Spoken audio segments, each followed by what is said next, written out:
Well, I'm Captain Tony Longobardi. I'm the commanding officer of the 62nd precinct, and I want to welcome everybody for coming out here tonight. Really appreciate it. Tonight we're going to introduce the new philosophy that started in the 62 about 2 weeks ago. But before I go into that, I want to introduce the dais. On my immediate left, my executive officer, Captain Nelson Chen. The executive officer of the Chief of Patrol, Chief Pichardo. And I know everybody knows this chief. This is the executive officer of Patrol Borough Brooklyn South, Chief Shaw.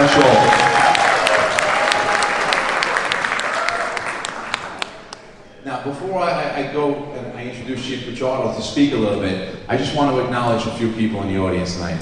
For starters, I want to thank Principal Erin Lynch. She let us use the facilities tonight, and we really appreciate this. Thank you very much.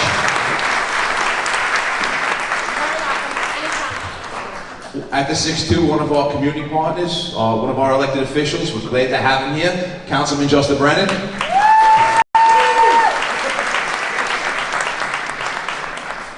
All right, and I'm going to introduce Chief Pichardo now. He's going to talk a little bit about the philosophy, okay?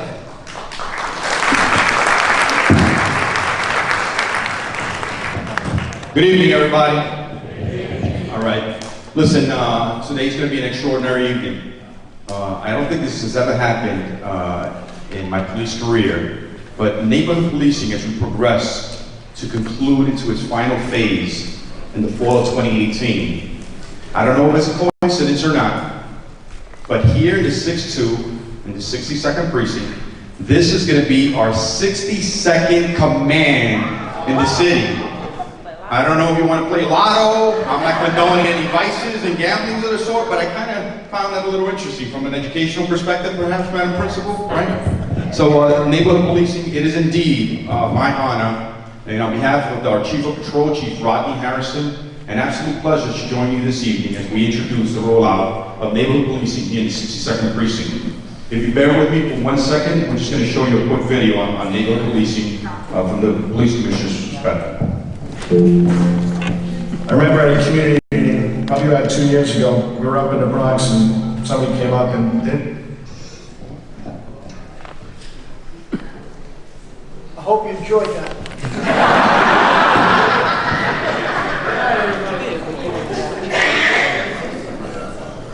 Our police commissioner at times have had a few words. I remember at a community meeting, probably about 2 years ago, we were up in the Bronx and somebody came up and they didn't ask a question.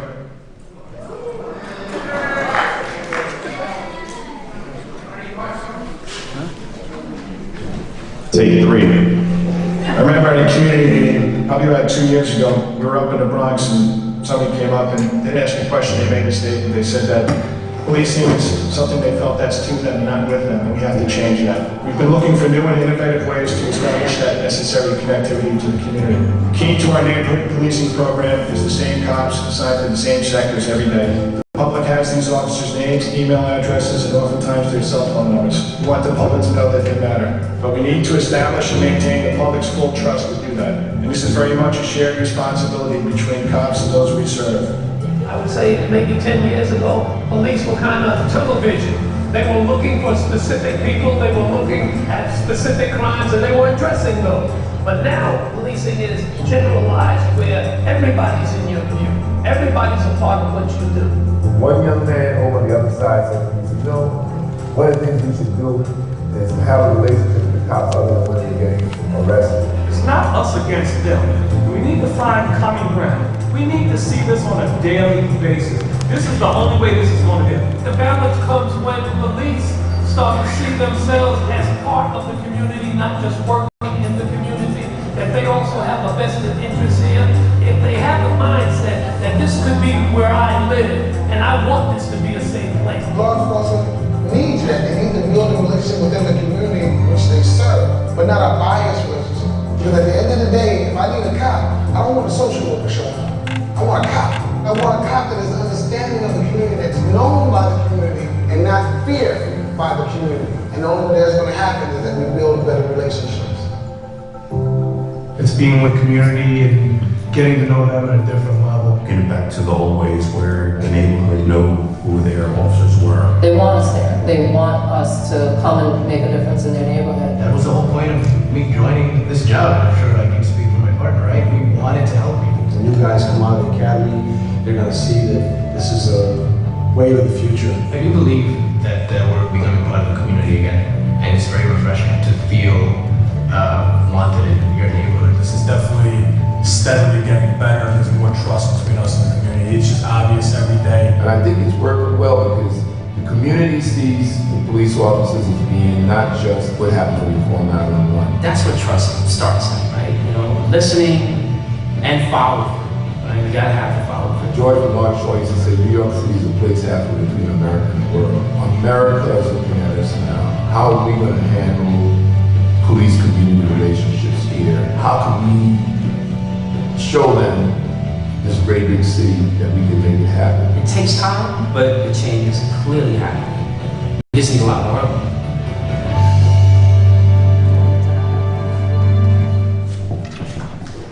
Hey, you could wipe it okay. Listen, before I go a little further into the presentation, I have to say a few words, and that is, I want to express my sincere gratitude and say thank you. And thank you for coming out this evening. I understand we all have lives to lead, work long days, family concerns, things we have to get up to do tomorrow in the morning. But the mere fact that you're taking time out of your busy day to join us tonight as we roll out neighborhood policing in the 62nd precinct, it's just indicative of what this community really is. This is a shared responsibility, and make no mistake about it. The police department does great things. Is if we work hand in hand with you, the community. So thank you. Thank you for taking the time out of your day to join us today. Now, I want to clarify a few points. You know, neighborhood policing, it's not a program, because programs come and go. This is a philosophy. Neighborhood policing is the way we do business, the way we police in this city going forward. Now, we know the past year, this city has seen crime reductions, astronomically declines in shootings, in murders, like we've never seen before. But one murder, one robbery, one shooting or burglary victim is one too many. So we have to take a look and see how we're going to progress and move forward in 2018. Because we can't stop now. We won't stop now. Until those numbers hit zero in every single category, maybe we'll take a deep breath. But one victim is one victim too many. So to understand where we are now in neighborhood policing in this city, we have to pause and take a look at where we were and how we got here. So does everyone remember back in the 90s, CPOP, they called it community policing, a show of hands, community policing. Anyone remember those beat officers? Right? See a lot of young people in the crowd over here that know what I'm talking about, right? You had a couple of police officers in every precinct that had certain beats, 6, 8, 10, depending on part of the city you lived in, and they knew you. They knew the name of the local educators, they knew your children, they knew you, they knew the business owners, the local clergy, congregation, houses of worship. But you know what happened? In a precinct where you have 100 police officers, 90 police officers, 400 police officers, those are the only police officers that were engaging the community. All the other police officers never had time to talk to the community. They were running from 911 job to 911 job, right? So we took a look at that and said, well, that works somehow, sometimes, but we want to make sure we get everyone bought into this. And then we saw crime going up, and we said, what are we going to do to combat the violence, the homicides, the late 90s, 2000s? And we came out with a program, right? Operation Impact. And if you remember, that was a program where we took young police officers out of the academy, and we put them in some of the most violent communities in this city. And yeah, we can argue and say, yeah, it brought down shootings, it brought down murders and robberies. Nothing like where we're at today. But there was one critical component of that equation where we failed. It fractured relationships. Dare I say, broke relationships with you, the community. We realized that we couldn't do it alone. We realized that that was a problem. In the 90s and 2000s, we also knew that our police officers on patrol that answer the 911 calls are assigned a specific sector, we call them, right? A, B, C, D, E, F at times, right? And today, these two police officers are assigned to Sector A, Sector Adam, as we call them. And you know what happened tomorrow? Those same police officers will be assigned at the other end of the precinct in Sector D. The following day, those same police officers will now be assigned to Sector F, all the way over here. From Bensonhurst to Gravesend, all over. The following day, there would be the Coney Island baseball team would be playing, or the Staten Island Yankees, and now they're flying because they need more resources in Staten Island. There was no time for them to engage the community. How is our community going to know these police officers if every single day they have different assignments? It was unfair to our police officers who wanted to have that constant dialogue with the community and address crime and quality of life concerns, and unfair to you who wanted to continue to build on that bond, foster great community police relations, and do better. And finally, throughout all of that, we had our police officers who all they did was answer 911 calls.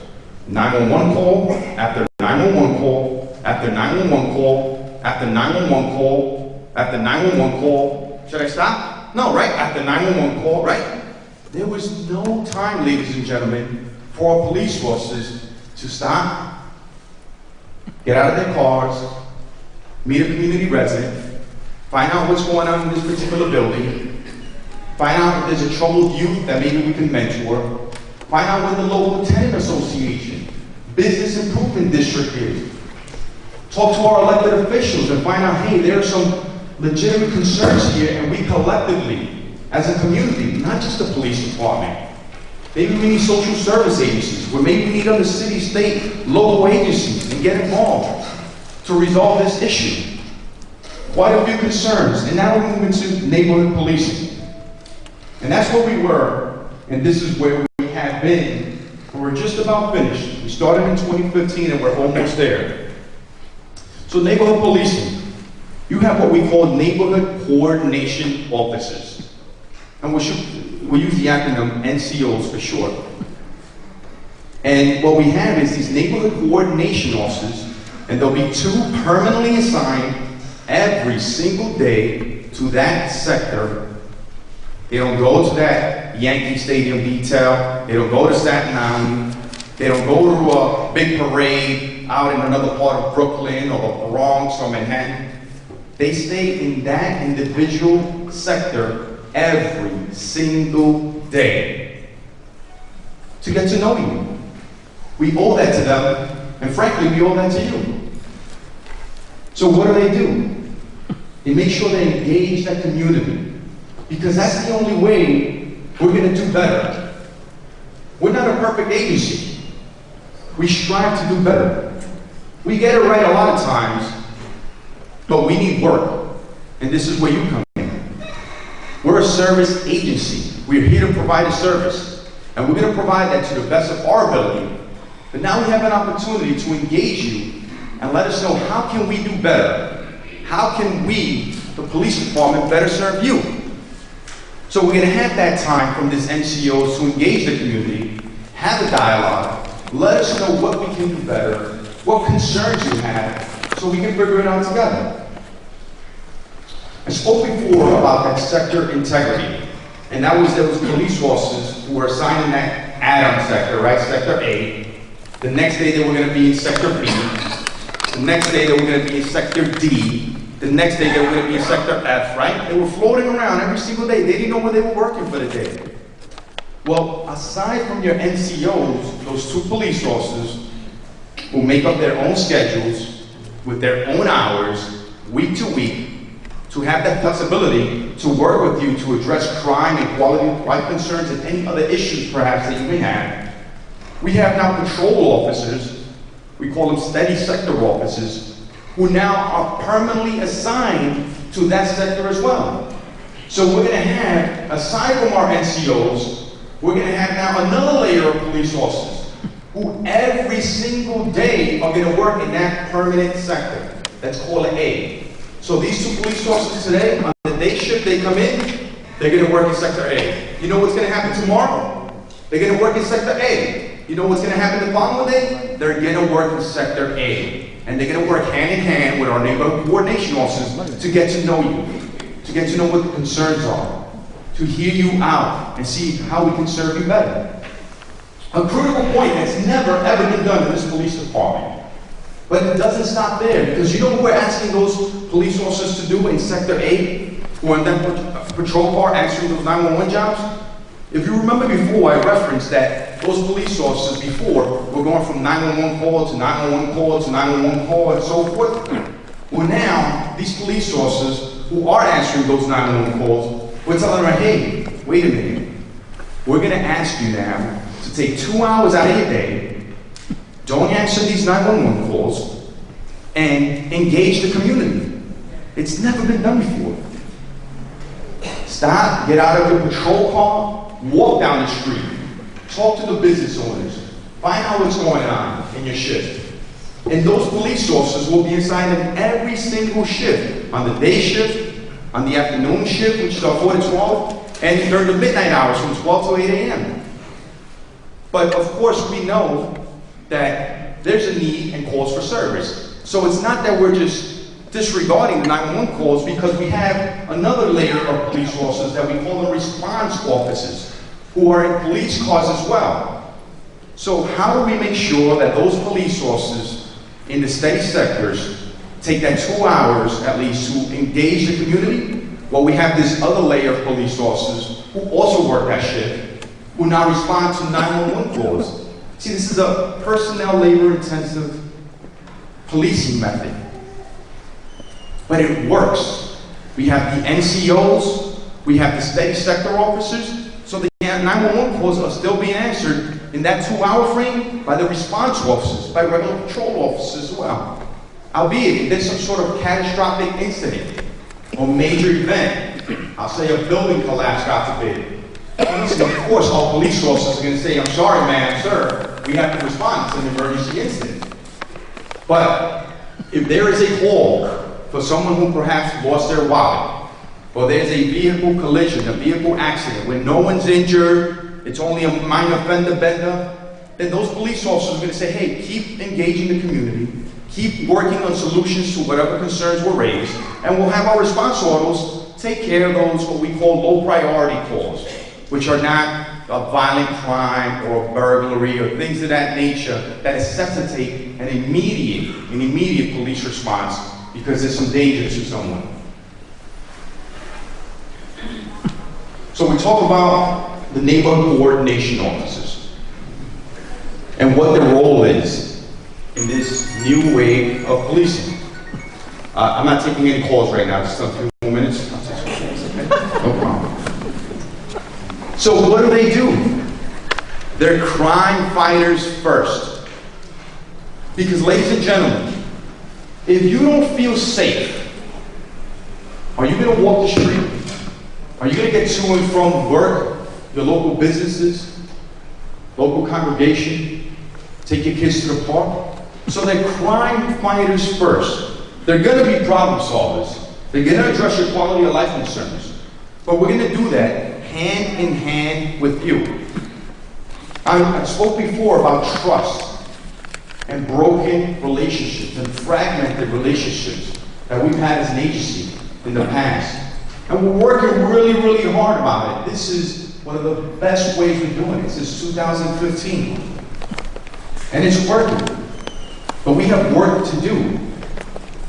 The 62nd precinct, things are going pretty good here, but they can do better. They can go better. We can do better. We together can do better to make sure that you, our kids, our officers, are working in a safe environment. And if we don't have that, ladies and gentlemen, we're going to be a lost cause in this city, unfortunately. And that's just a harsh reality. So I implore you to get to know, and you'll meet the NCOs or neighborhood coordination officers at the end of the evening, to get to know them personally. They have business cards. They have cell phones. They have email addresses. They're eager to meet everybody. I saw a guy, he had a stack of like 500 business cards. I think we have 300 people in here. That's what we want to see. Because no one in this community knows more, and our police officers in the 62nd precinct, I know they're intimately involved and know some of the things that are going on in this community. But at some point, 8 hours, 10 hours, 12 hours after their day, guess what? They're going to go home. But you will be here. So no one in this community knows more about what's going on in this community than you. So let us know, work with us so we can help you out. So how do we do this? I spoke about those sectors, the A, the B, the C. The 62nd precinct used to have 8 sectors, A, B, C, D, E, and so forth. Well, now we've broken down into 4 sectors, and we call it sector integrity, A, B, C, and D. We have handouts. Does everybody have the handouts? Okay. So if you look at the handouts at your leisure, you'll find out, hey, where do I live? What part of Bensonhurst, the 62nd precinct, where do I live? Where do I shop? Where do my kids, my grandkids go to school? Find out where you live, and then we'll identify who your NCOs are. And we'll go through examples in a little bit here for the school. But now we've broken down into 4 areas. And every one of those single areas, A, B, C, and D, are each going to have 2 dedicated NCOs. Those neighborhood coordination officers who can adjust their schedules day in and day out from week to week, adjust their hours. And why do we afford them that opportunity? You say, wow, that's a really, really great job. You know why? Because the minute we engage with you and you say, hey, this is the issue, these are the concerns. Someone is breaking into cars on our street at between 2 and 5 in the morning on Fridays. You know what they're going to do the following Friday? They're not going to be off. They're going to change their hours, and they're going to work from 12 at night to 8 in the morning to address that concern, to address that crime. So aside from those NCOs in every single sector, you're also going to have those 2 steady sector officers at every shift, right? So remember, you're going to have an additional layer of police officers who are also going to have 2 hours out of their day to try to help resolve, work hand in hand with the neighborhood coordination officers and resolve those issues. Do you need to meet those officers as well? Of course you have to. Because at some point, after working 8, 10, 12, 14 hours out of their day, our NCOs are going to go home. But the steady sector officers, depending what shift they work, they're going to be around. So, ladies and gentlemen, every single New York City police officer has a department smartphone, has an iPhone, has an email address, has a phone number. They get unlimited data. These guys are ready to take all the phone calls you want in the world. So, meet your NCOs tonight, through your travels, meet your steady sector officers, and work together to resolve some of these issues. So how do we get this done? Well, if you look at the numbers up here, in the 62nd precinct, we had 8 police officers that worked in a conditions unit. They were geared just for certain tasks. We had a few that were in administrative capacity, and a couple of more police officers that did some non-enforcement and at times specific enforcement nature. But we're looking for generalists, men and women that can kind of dabble in a little bit of everything. They have to run the gamut from A to Z. This new philosophy of policing, we can't have men and women in this police department that specifically are geared just for one thing. So we want to get all our police officers involved. So how do we do it? Well, in October and December, you had 6 police officers that came to the 62nd precinct respectively. A few days ago, actually a week ago, we had a graduating class and you got another 6 police officers, and we took those 13 police officers who were working in these units in various administrative capacities, and we put them back in the street in our police cars to be able to answer those 911 calls while our steady sector officers, our NCOs, engage in the community. So if you look up here, before we did this, the 62nd precinct had 8 sergeants and 68 police officers. Now we'll have 8 sergeants and 87 police officers. That's 19 more police officers out in the street, right?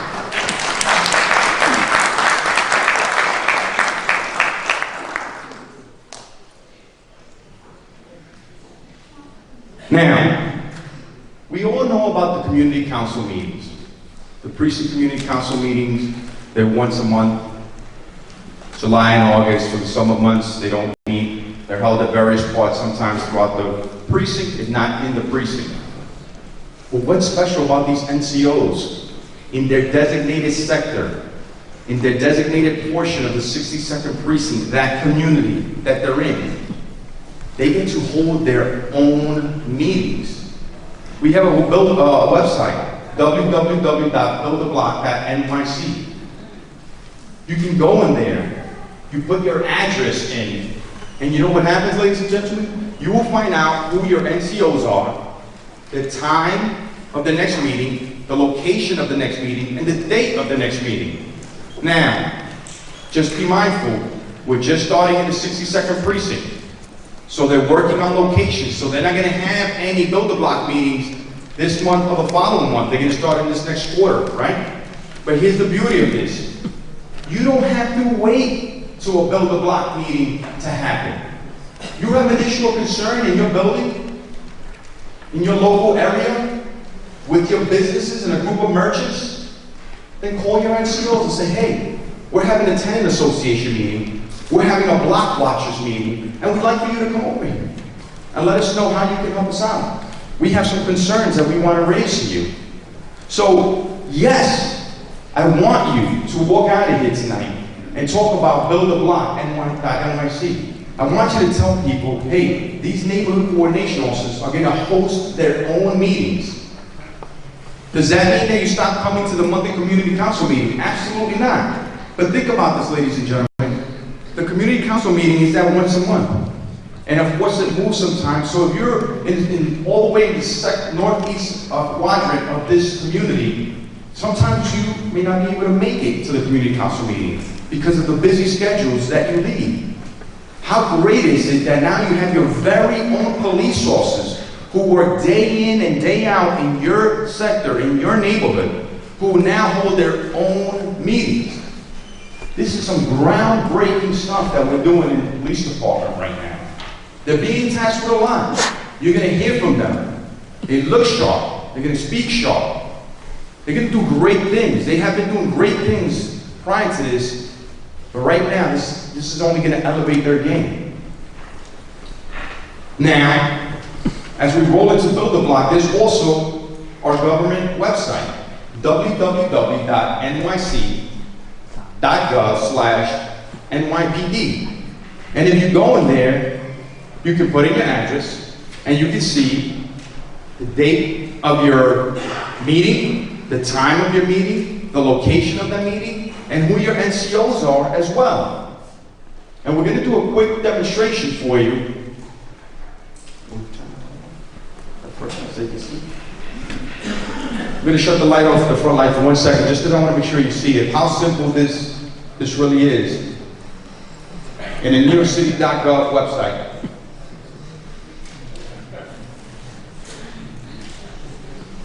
Can we see it? Okay. For the address, 62nd precinct sector boy, scroll down a little bit. Your neighborhood coordination officers. Look at that. Jellicin Martinez and Jane Innocent. Can we stand up? So you live in sector boy, here they are.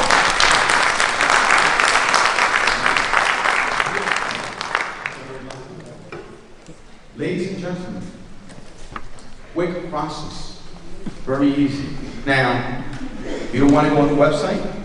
Meet them tonight. Get their email addresses. They will create their own email distribution groups, and they'll email you updates on certain things that are going on, when their next meetings are.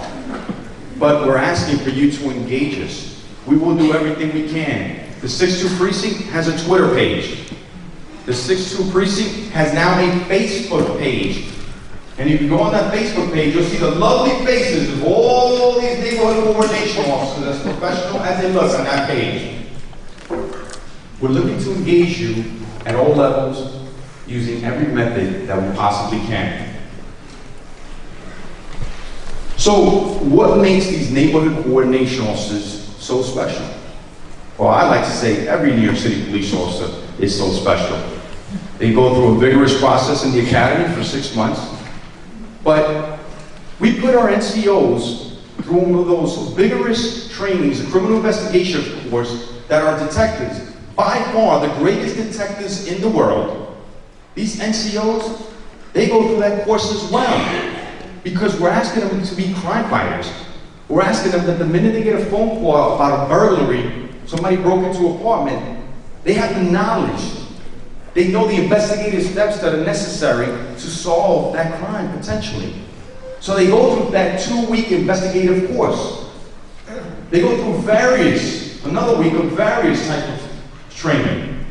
Public speaking, working with other agencies, elected officials, understanding whether it's our CERT team, New York City OEM, social services agencies, everything that is out there, tools in their toolbox that they can utilize to ensure that they address your concerns.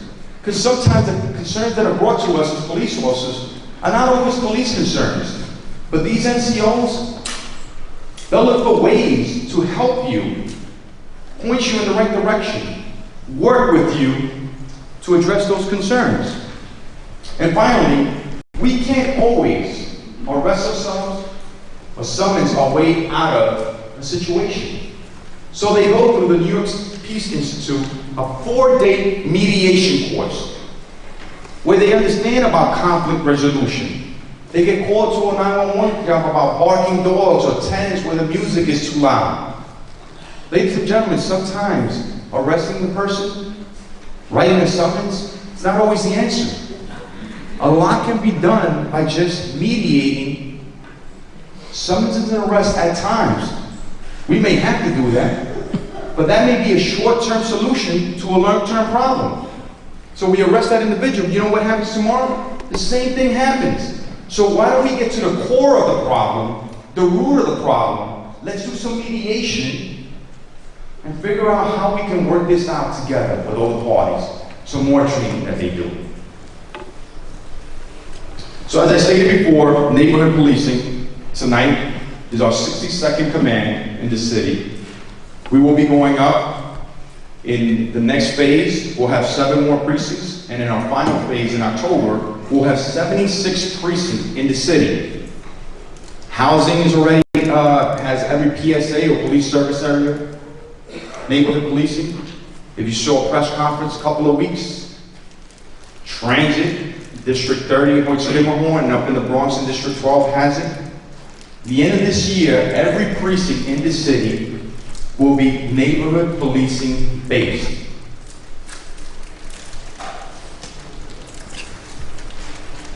So, how are we doing?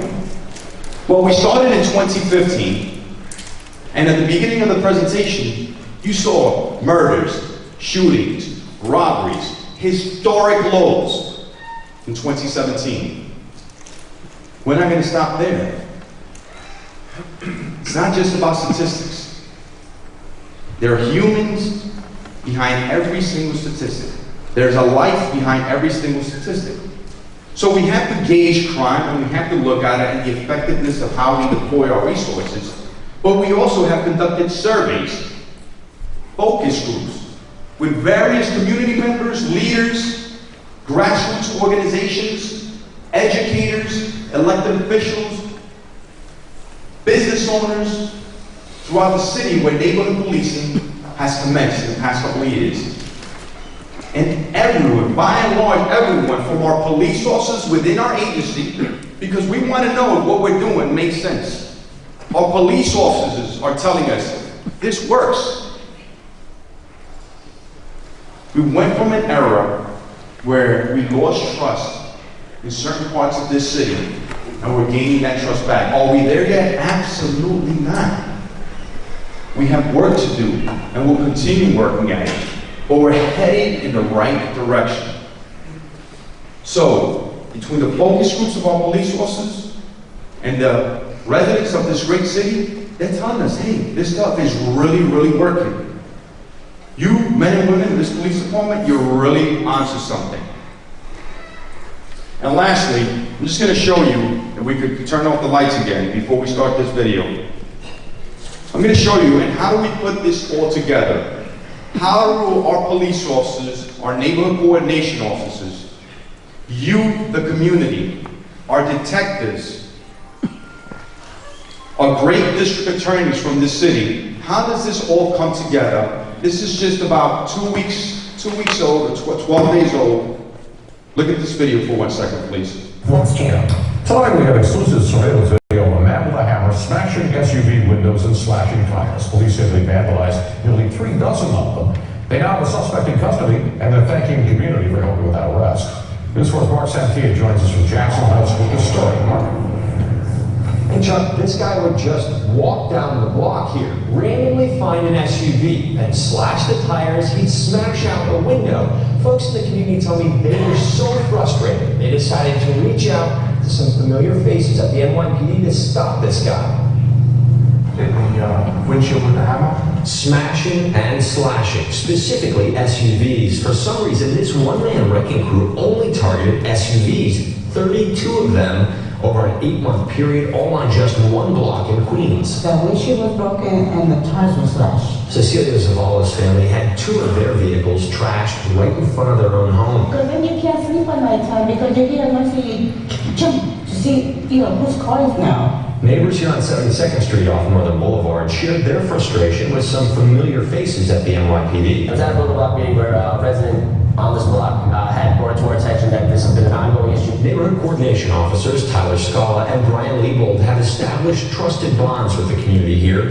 We're talking to the community. We're hearing from these people directly. The NCOs found this video and brought it to detectives at the 115 precinct. They studied the man's movements, his crimes. We all work together. Sergeant Dawn Adamus and the team shared this video. A sector cop assigned to the neighborhood every day recognized the hammer-wielding vandal. 1 month after being alerted to this crime trend, this guy was in cuffs. It's very important. Like, it's not the car of the century, but like I said, do you want to wake up and see your car damaged on the way to work at 5 o'clock in the morning? No. So it was a great job. It was awesome because you know what? A lot of these people had given up hope that something ever was going to be closure to this. For neighbors here, the arrest means peace of mind. Good job. Very good job. Very important to them. To us, too. The people around here. Very, very happy. And please tell me they believe the man caused thousands of dollars worth of damage up and down this street to all 32 of those SUVs. Right now he's facing several charges, and if convicted, he could spend several years behind bars. We're live in Jackson Heights. Mark Santia, News 4 New York. Mark, thank you quite a bit. Ladies and gentlemen, it's working. Somebody look at that, and that was in the 115 precinct in Queens, and we'll say, well, that wasn't a shooting, and that wasn't a murder, and that wasn't a robbery, and that wasn't a burglary, some of the index crimes that we track statistically throughout the city. That was somebody's property. A lot of people were affected by that. What a horrible feeling if you, as a member of this community, comes out and your window is smashed, and your tires are punctured, and you're trying to go to work. You're trying to take an ill relative to the hospital. Well, they went to a build-a-block meeting, as you heard, and they told the NCOs, this is a shared responsibility.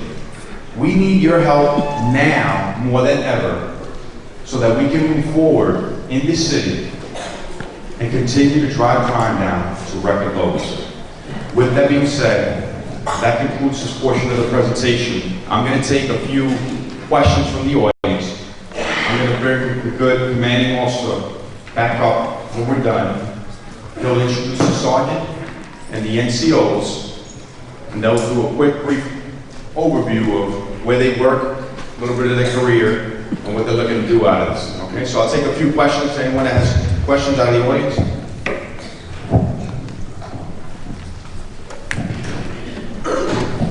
Good evening, sir. May I ask you a short question? Is this program on the tryout basis or permanently? Or just assign there for 5 years, 3 years, 4 years, and then permanently? Is it will be for the long run? Thank you for your question. This is not a program, because a program comes and goes. Okay. This is the way we're going to do business. We have been doing business since 2015 in this city. So this is not going anywhere. Meet these NCOs, meet your state sector officers. This is the only way we're going to progress in the city. We're heading in the right direction from 2017. We're striving to do better, always looking to provide a better service, but we're looking to do it hand in hand with you. So thank you for that question. Anyone else? Yes, ma'am. Hi, good evening. My name is Nancy Lam from the Church of the Holy Spirit. Actually, I think, after hearing what you said, that's a pretty, clear presentation. And I believe the community policing is a very important philosophy that, police can work together with the residents and community organizations. And you just mentioned that here in this area there will be 4 sectors. Okay. And you also mentioned about the block meeting. So the sector meeting is connected with the block meeting, right? So each sector will have the monthly block meeting, right? Is it the case? So that the people, the residents or the organization in that sector will be invited for the block meeting. And also, the other thing, because in Bethlehem, the population is very diversified. Like, we have a lot of Chinese Americans and we have a lot of Russian-speaking Americans. So with community policing, how do you tackle this issue? How do you overcome the language barrier? Because if they don't speak in English, they may hardly join the conversation. So would that be something that this philosophy fit here? Thank you. Thank you for that question. The first thing is that the build-the-block meetings in the individual sectors will take place once every quarter. The community council meetings will continue to be once a month. The build-a-block meetings that their NCOs are going to host will be once a quarter, once every 3 months. So they'll be hosting for a year.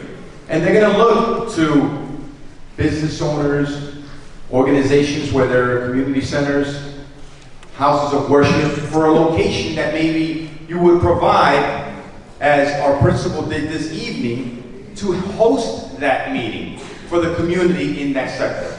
However, let's say they have that meeting in January.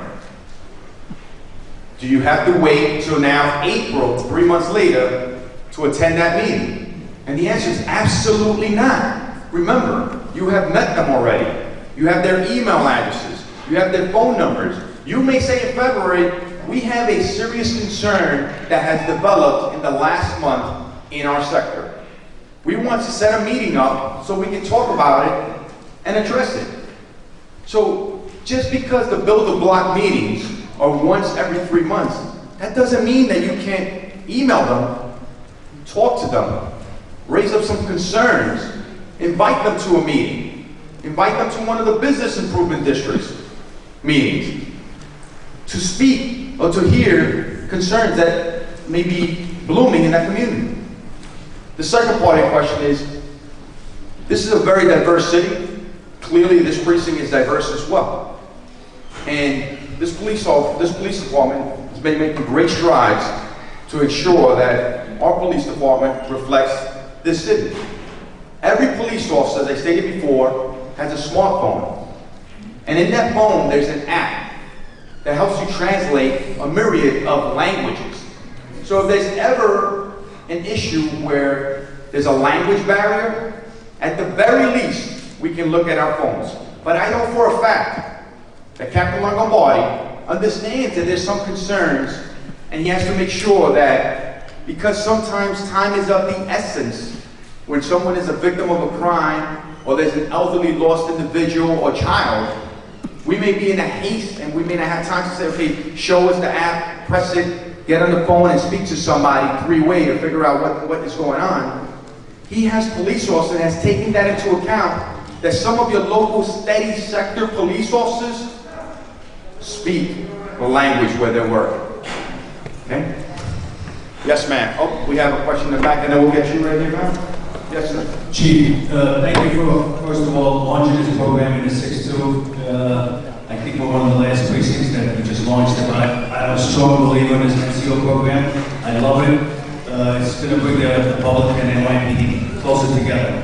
I live in the confines of the 6-2. My business is in the 6-2. The only little thing that my concern is it possible, maybe we can get this more out into the public, whether it be TV channels or maybe public, so people hear about this more.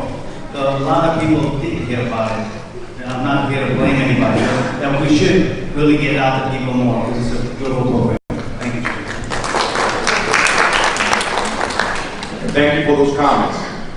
And I'm going to put this on your lap a little bit as well. When you walk out of here, you have unlimited minutes on your cell phone? Absolutely. I want you to call everybody in your phone book and tell them, hey, you heard about this great thing the police department's doing?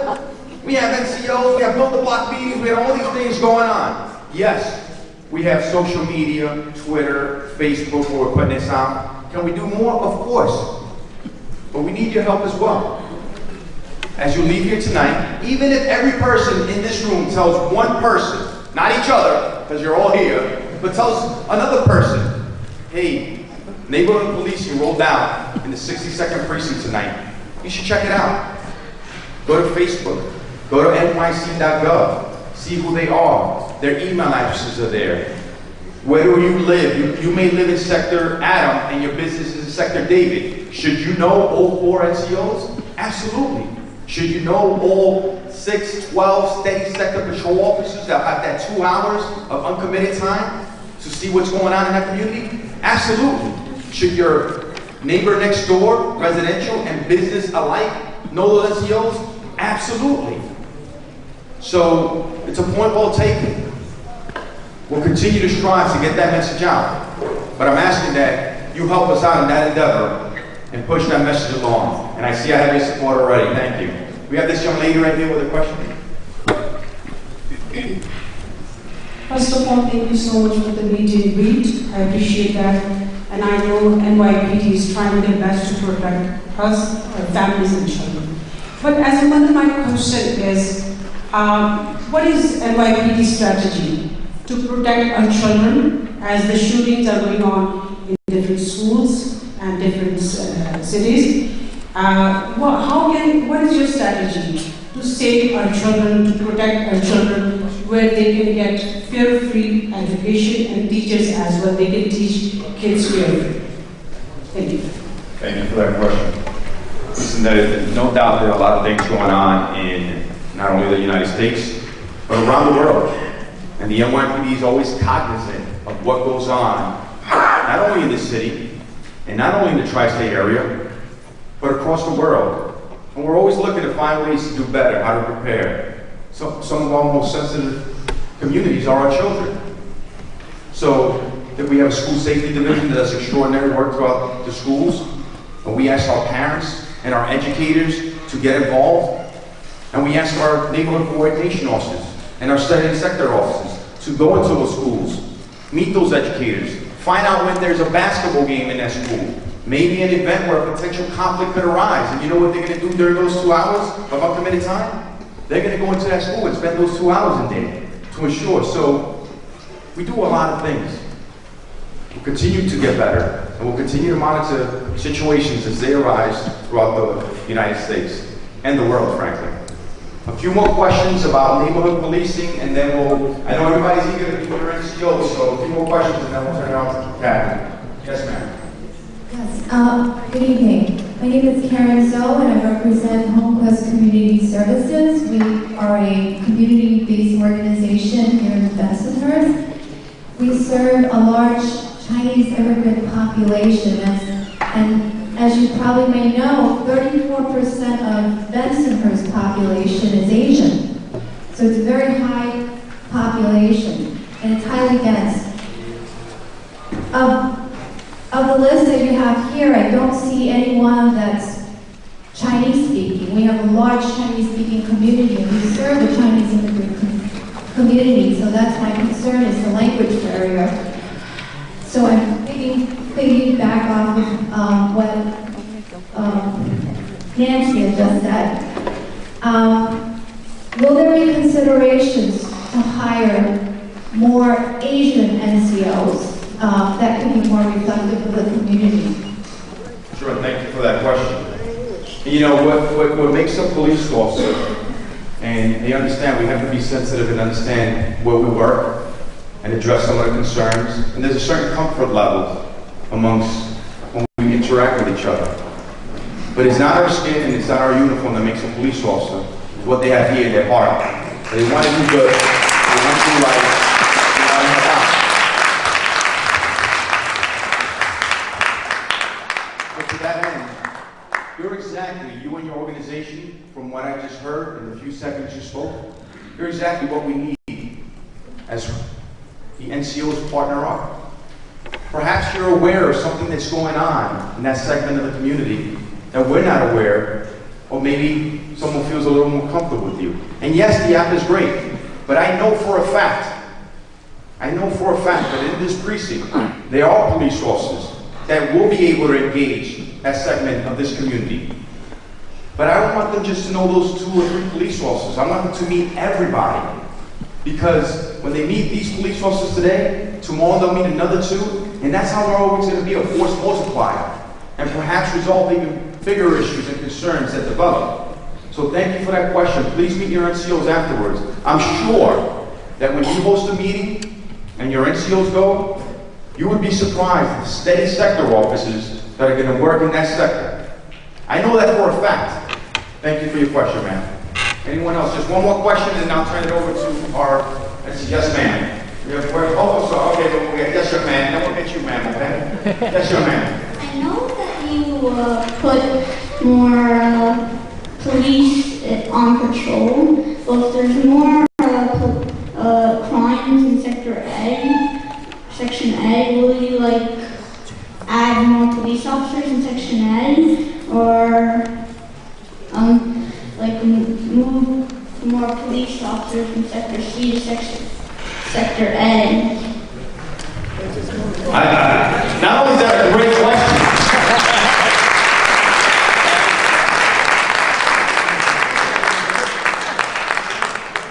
I'm almost afraid to answer this question. It's a really good follow-up question. First of all, thank you. That is an amazing question. And you should be very proud of the fact that you were able to deduce that from just what you saw up there and hearing this presentation. I'm really just in awe. So I commend you for not only your devotion and dedication, but for taking the courage to stand up in a room and pose that question. So thank you for that question. And to answer your question, because I will answer it, that's a very good point. The key word in NCOs is neighborhood coordination officers. They coordinate everything that's going on in Sector A. So if there is a spike in crime, robberies or car break-ins or residential burglaries or businesses that are being broken into, you know what they can do? They can have a conversation with the detectives, other units within the precinct, other units that work outside of the precinct, because it's not just the precinct, the police officer that patrols the 62nd precinct. We have other resources all throughout the city. And then they see fit, working hand in hand with you, and you let them know what's going on. They'll bring in those resources to make sure that you have a safe neighborhood every single day. Thank you for that question. And we have one more question, and you know, maybe right up here. Oh, 2 more questions. I see how this goes. You tell us, I like it. All right. 2 more questions. Yes, sir. Yeah, how you doing? The NCO officers, would they be uniformed or plain clothes, and also would the police car be unmarked or marked, or both? I really can't divulge any of that. I think one of the greatest assets we have in this police department is we have specialty trained anti-crime police officers who work in plain clothes and civilian clothes and drive just regular unmarked police cars.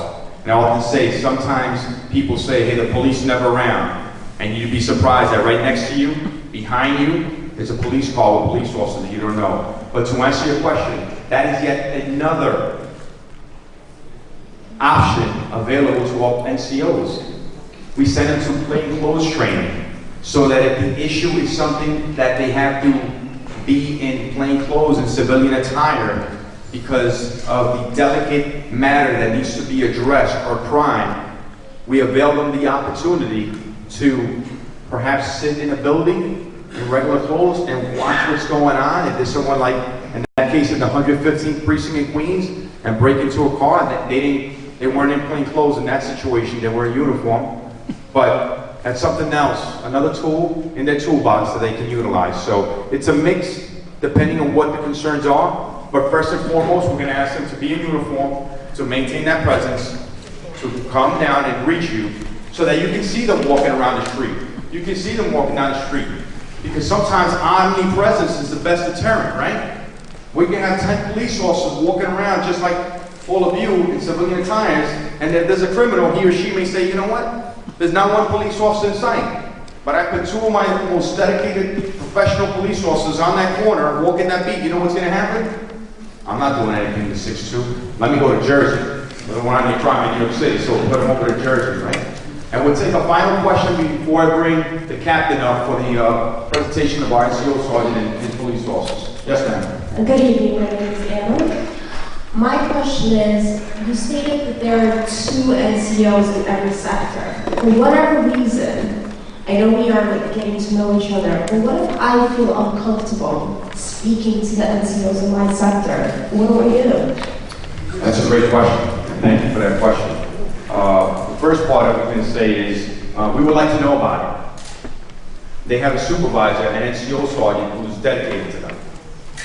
If you feel uncomfortable talking to that sergeant, come to the monthly community council meeting, flag the good captain down on the street when he's out on patrol, and talk to him. I'll give you my business card afterwards. You don't feel comfortable with him? Call me, Chief Shaw. We'll get to the bottom of what that concern is, because we don't need anybody feeling alienated in any certain way. But aside from that, what you have is, remember, you have a second layer of police officers. Those steady sector patrol officers that are working every single shift in your particular sector. So you have now another 6 to 8 police officers that you'll have the availability to talk to. And listen, I'm going to be really frank with you. If there's something going on and you feel a certain level of comfort with and you live in Sector A, Sector Adam, and for whatever reason, you feel comfortable talking to the NCOs in Sector C, Sector Charlie, this patch says City of New York Police Department. We want to preserve the sector integrity, of course, but we want to help you. So forget about the sectors. Any New York City police officer, the 6-2, Sector Adam, Sector Charlie, the 121 in Staten Island, or the 4-4 precinct in the South Bronx. We're here to serve you, and we're here to make sure that you're okay. So with that said, I'm going to bring the good captain up so he can introduce your NCO sergeant. Thank you very much.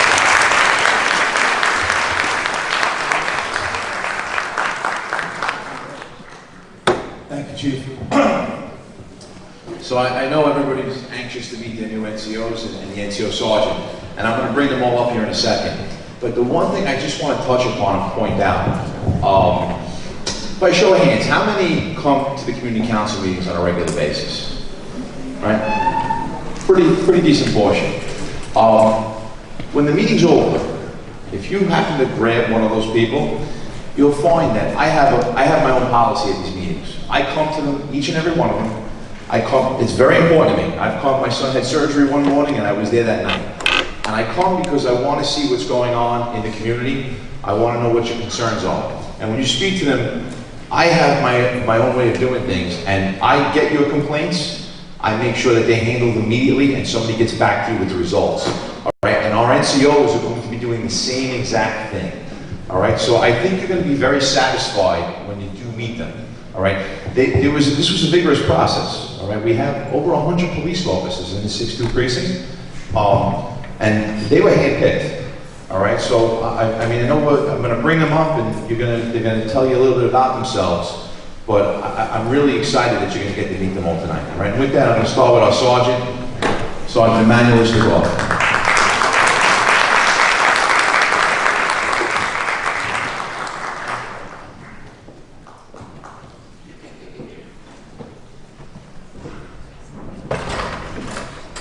Good evening, everyone. Thank you, Captain. Thank you, Chief. I want to say a few words about myself. I'm Sergeant Emmanuel. I came on the job in 2008. I have almost 10 years on the job. I started off Midtown South Precinct for two years, and I moved to 66th Precinct and spent my time for 5 years in the 62nd Precinct. After being promoted a couple years ago to the sergeant, I was assigned to 62nd Precinct. And I want to say to commanding officer of the 62nd Precinct how honored I feel to be a supervisor for an honoring team of NCO. Thank you, Captain. And with that being said, I'd like to introduce you to Second Adam, which is Officer Valentine and Officer Acosta.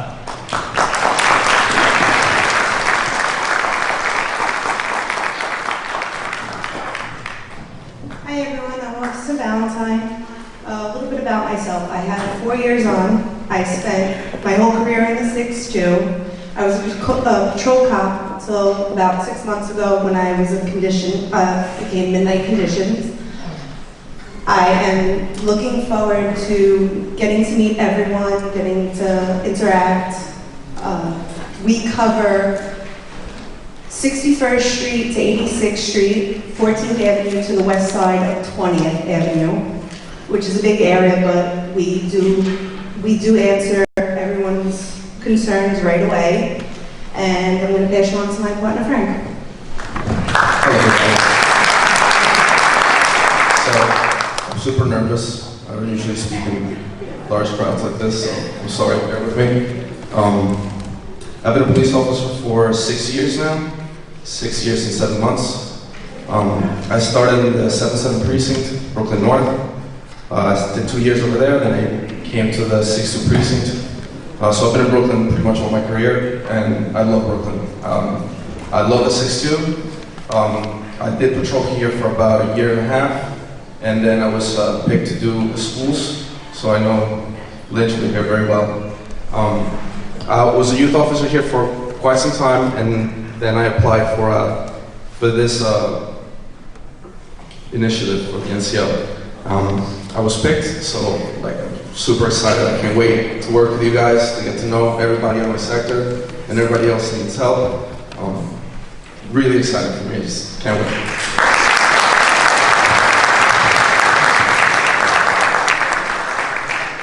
Following by Sector Boyd, also Martinez. How you guys doing? Thank you for being here today. Really appreciate it.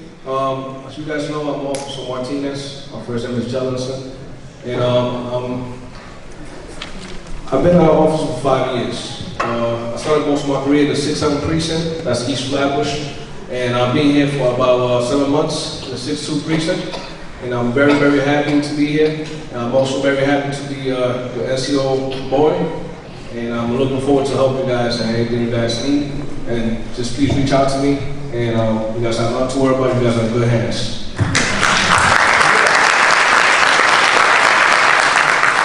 Good evening. My name is Officer G. Innocent. I've been a police officer for approximately 11 years. I've been in the 6-2 for 10 of those years. I started off in Brooklyn North. I was there for about 6 months. Then I came to the 6-2. Since I've been in the 6-2, I've been working midnights. For my career, I've been mostly doing conditions. I'm excited about being an NCO, neighborhood coordinating officer. I'm looking forward to working with every single person. And I'll explain my Sector Boy. Sector Boy is 20th Avenue from 86th Street to 61st Street. From 61st Street to McDonald Avenue, from McDonald Avenue to Kings Highway, and from Kings Highway to Bay Parkway, and from Bay Parkway to 86th Street. That covers second ward. I'm looking forward to working with every single person in my sector. Thank you.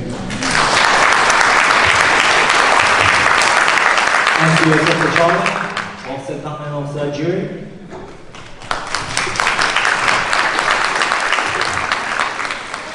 Good evening. Good evening. All right, good. Quick thing about me, my name is Officer Khan. I am Sector Charlie along with my partner, Officer Jerry. A little bit about me, I grew up, I was born and raised about approximately a mile from where we're standing right now. I've been in the 6-2 since 2013. Prior to that, I was assigned to the 75th Precinct, Police, New York. And I look forward to being the crime fighter and problem solver that you all need in your neighborhood to make your neighborhood very strong. Let me pass you over to my partner. Good evening, everybody. Officer Michael O'Geary. Got a little under 13 and a half years on the job. I started off in the 7-0, where I did impact, and I came to the 6-2 back in January of 2006, where I did patrol my whole entire time on the 412s up until about a month or two ago. See a lot of faces out here that I've probably come across at jobs or on the street. I actually live close to the 6-2. I live right in Bay Ridge. The one that separates our sector, Sector Charlie, from where I live is the golf course. So I definitely have a vested interest in keeping our sector and the precinct as a whole as safe and crime-free as possible. Real quick about where our sector is, it's Bay Parkway to 14th Avenue, from the south side of 86th Street down to the water. Thank you. Look forward to it. And finally, Sector David, Officer Boyle and Officer Marshall.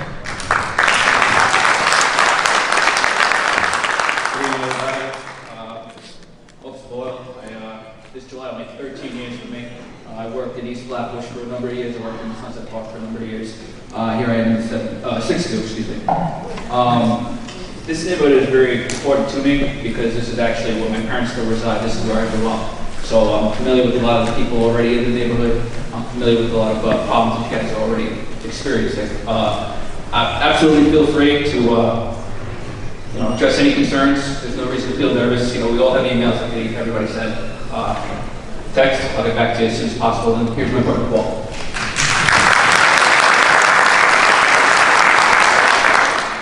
Good evening, everybody. My name is Officer Mashkov. I've been assigned to 62nd precinct for the past 13 years, and before that, I was in 7th precinct for 2 years. My last 5 years of my career, I've been assigned in youth. I've been dealing with schools a lot. And also Aaron Lynch, the principal of the school, and many other school staff. Me and my partner, Eddie Boyle, we are committed to help you guys. Any questions you have, call us, text us, email us, by all means, and we'll see you at the meetings, and we'll see you in the community. Thank you.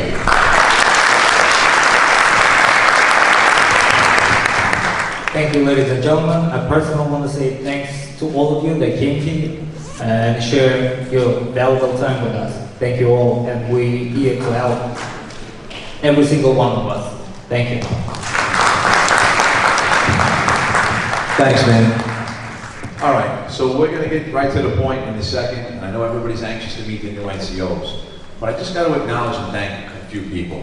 A lot of hard work went into bringing us here tonight. All right, and I have to personally thank Detective Steve Augusta. The whole team is here. And you notice out back we have our explorers. All right, I'm grateful they're here. They're always helping us out. Our auxiliary volunteers.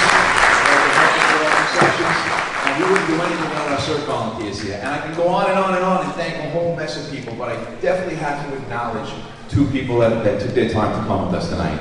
Mr. and Mrs. Liu, the parents of Paul and Detective Regent Liu. Everybody, please.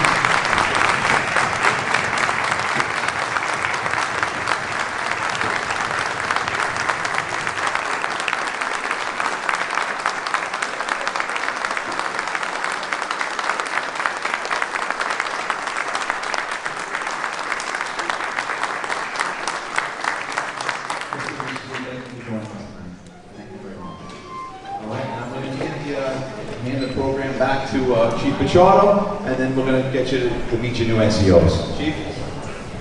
I know everyone's saying, here we go again, we just want to meet our NCOs. Ladies and gentlemen, please bear with me. You know, public speaking is not an easy task. And every single day when I speak, I try to do my best. But I think our NCOs did an extraordinary job getting up here this morning. So can we do another round of applause?